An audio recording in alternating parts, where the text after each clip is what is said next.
All right, the sound there of singing Sandra, crying voices from the ghetto. One of them that always just kind of touch you, you know. Feel like you get the Holy Ghost listening to singing Sandra. Rest in peace, my darling. But listen, we are here. It's the carnival season. Carnival Monday and Tuesday is just around the corner. But the Ministry of Education is telling you take your children out to school. They're not official holidays. And even though we're having a taste of carnival, we're still required to do what we normally do in regular timing. All right, but let's talk to the chairman of the National Carnival Commission, Winston Gypsy Peters, just to find out how this taste of carnival has been progressing thus far. Good morning to you, Mr. Peters. Hi, good morning, Natalie. Good morning to you and all the hosts. Good morning to the other hosts, and good morning to Trinidad and Tobago and where else in the world we are heard and seen. Well, thank you so much for joining us, Mr. Peters. Talk to us. So far, how has it been going? We saw the small bands with Pan. We saw last night it had some event. We see things are happening. How has it been going thus far? Well, it's been going very good. It's been going good. It's been going as good as we can go. It's a taste of carnival, and we are giving everybody a taste. Last year we did it. We did it all virtually. This year we are having an opportunity to do some physical things, and we are doing that exactly what we're doing. Well, I'm happy to hear that. So let's talk about this idea of FETs. These artists that we're seeing putting on events in these safe zones, are they FETs? Well, Natalie, I guess you can call it that. I mean, as long as it's a FET, but they're putting it on in a safe way, yes? Yeah, because I know yesterday we were debating it whether it was a concert a FET or a concert FET. And I'm saying it's a FET is a FET is a FET. So I'm happy to hear that because I know that... I mean, people are going to come out there and have a good time as long as you're doing it safely, as far as I'm concerned. Okay, yes. Because I know that the Promoters Association was concerned that the time was just not enough, you know, to put on this taste of carnival or to have this taste of carnival. So when you see these artists come out and are deciding to have their events just the same, what does it tell you? It tells you that they are wrong, that the promoters are wrong, and they say that I am right, that the resilience of the artistic fraternity in Trinidad and Tobago, the capabilities are limitless. And even though we're having this taste of carnival and things have been progressing quite well, as you say, we seem to still be having some discrepancy in the system, such as one tent thinking that it was not allowed to be a part of events and, you know, writing a legal action to NCC. What can you tell us about that? Well, Natalie, I can't tell you anything about that because the fact remains is that I am not responsible for selecting tent singers or anything like that. I'm responsible for what NCC does. Have nothing to do with what other people do or who select what or anything. That's not my purview. That's way out of my purview. You know, do you believe that there's a conflict of interest with you being the NCC chairman, having a tent and also being a calypsonian that's performing? No, I can't say that. Do you believe that a businessman who owns a lot of business in Trinidad and Tobago is a chairman of the board of a lot of boards in Trinidad and Tobago, right? Do you believe that that's a conflict of interest? No, I don't believe that. I'm a singer, I'm an entertainer, I'm an international entertainer. And if I am the chairman of the National Commission of Trinidad and Tobago, that's exactly a right fit because that's somebody who's capable of doing it who is doing that. It doesn't mean that it negates you from doing the things that you normally do. That's my job. Yeah, I understand that, but I could see a conflict of interest if you look at the fact that, you know, as NCC and having a tent, you say NCC doesn't choose a tent, TUCO does. But if TUCO has to go to NCC for that, for the monies to put on their events, maybe one could say that there's some nepotism or favoritism in the system trying to favor the, you know, the chairman. You don't think that's like that's a kind of possibility? Natalie, if the government of Trinidad and Tobago, if Michael Jackson was alive and the government of America wanted one of the best performers in the world to perform on something, right? And Michael Jackson was the chairman and they choose Michael Jackson, you say that that's nepotism? Well, somebody in the background says yes. You know. Sorry? People don't choose people because of the job I mean, your extra job that you do or whatever. That's your civic duty that you're doing.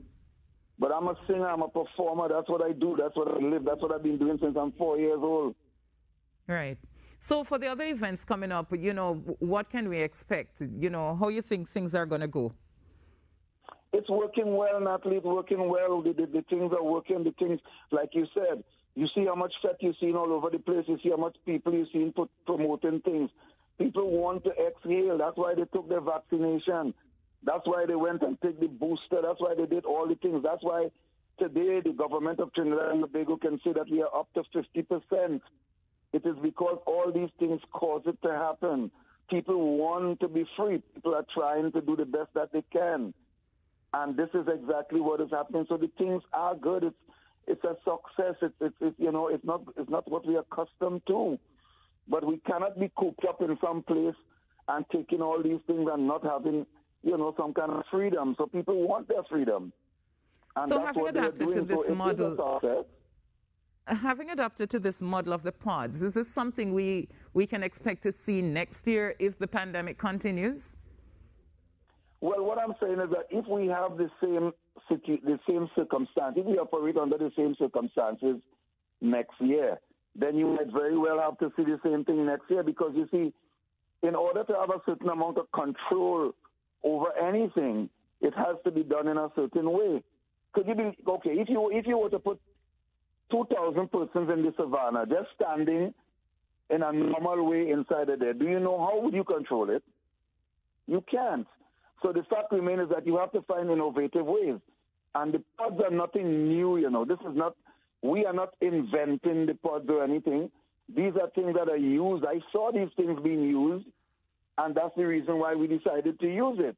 Because the only reason why they use it for cricket and they use it for other events in Canada and in England and all over the place is because you can, in fact, use it as a method of control. And that's what we are doing. Well, I'm definitely happy to see that the pods have worked out thus far. But in terms of, Carnival for 2023, as I said, one of the issues that a lot of stakeholders had was that there just was insufficient time to plan the kind of events that they would want to see for Carnival. Is the NCC looking at, next year so that it can start, giving people an idea early o'clock as to what or if there'll be a Carnival next year? Natalee, the NCC is an arm of the government. The NCC operates under the directives of the government, and we can only start or announce things when the government gives us the say-so to do that. We are not operating by ourselves. I am looking at the trajectory now of the pandemic, and around the world, it's opening up, and it looks very good. If it continues like this, it's looking very, very nice. And as long as that happens, and we get everything in a timely manner, we are going to be able to say, listen, we having this. I would love to do it. I want to do that because I want to advertise internationally for our Carnival next year. Right, and that's something we seem to struggle with every year, And Natalee, I'm telling you that as long as we could have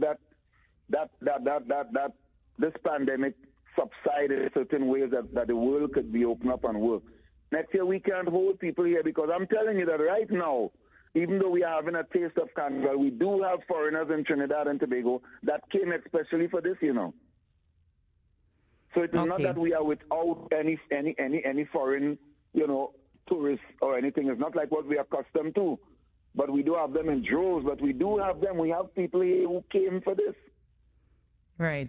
So it means that it is important. It is important. Carnival is important to Trinidad and Tobago. Carnival is an important component of our foreign exchange. I mean, it is important. Carnival is just important to Trinidad and Tobago. And I think that's why so many people were disappointed, understanding how important this cultural event is. Why the announcement was so late. Because, Natalee, you have to understand that the pandemic has to be looked at. COVID has to be looked at before the government can make any announcement. I mean, they are working with the Ministry of Health. They are working with the World Health Organization, who will give you directive as to how it's going. And the good thing that the announcement say we could have had something. The announcement could have well said that we wouldn't have anything at all again. So I am very happy. I mean, it may have been late, but as you can see, our resilience in Trinidad and Tobago allows us to do whatever regardless of when it is announced. Okay. All right, Mr. Peters, thank you so much for speaking with us this morning. On all the best for the other events that are upcoming. Thank you very much, Natalee, and I hope that I see you at some of them. And well, TTT is That's our station. That's the station that's carrying all our events everywhere, and we are happy about that because TTT, like the NCC, is a government, is a government institution. Yeah. So we really appreciate it. Thank you all for carrying it, and we really, really want to look forward to seeing you again. All right. Okay? Thank you so much, Mr. Peters. And by the way, the pods are selling very well, eh? I'm sure the NCC is definitely happy about that. We are happy. We are happy. Thank you very much, Natalee. You're most welcome. National Carnival Commission Chairman there, Winston Gypsy Peters, who is also owner of a tent, who is also participating, but doesn't believe that there's any conflict of interest. But more importantly, the events have been going well. So go out and get your taste of Carnival. And if you can't do it, you can get it at the home of Carnival right here on a TTT. We take a break and we'll be right back.